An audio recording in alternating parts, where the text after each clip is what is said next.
కృష్ణా జిల్లా పులిగడ్డ గురుకుల విద్యార్థులు రాష్ట్రంలో మొదటి స్థానం సాధించారని ఎమ్మెల్యే మండలి బుద్ధప్రసాద్ పిలుపునిచ్చారు. శుక్రవారం అవనిగడ్డ మండలం పులిగడ్డ గురుకుల పాఠశాలలో మెగా పేరెంట్స్ టీచర్స్ మీటింగ్ నిర్వహించారు.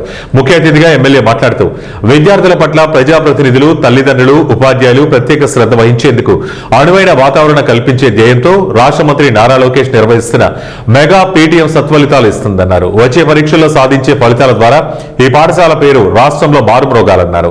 అనంతరం గురుకుల పాఠశాల డార్మెటరీ, వంటగది, భవనాలు, పరిసరాలు పరిశీలించారు. విద్యార్థులకు నూతన డార్మెటరీ నిర్మాణానికి రాష్ట్ర విద్యాశాఖ మంత్రి నారా లోకేష్ దృష్టికి తీసుకువెళ్లి ఆయన సహకారంతో నిధులు మంజూరుకు కృషి చేస్తారని తెలిపారు. పీటీఎం సందర్భంగా విద్యార్థులు చక్కని ప్రసంగాలతో ఆకట్టుకున్నారు.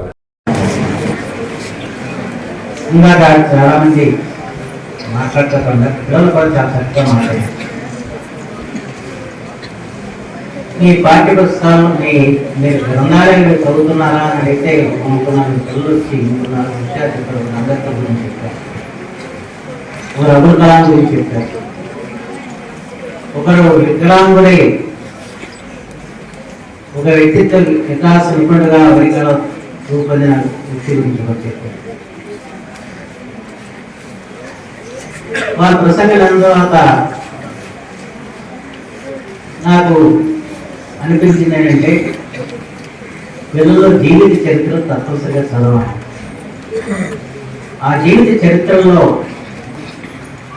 అతి సామాన్యుడు అసామాన్యుడిగా ఎలా మారారు, దానికి ఏ విధంగా వారు కష్టించి పనిచేశారు, కృషి చేశారన్నది మనందరూ కూడా అర్థం.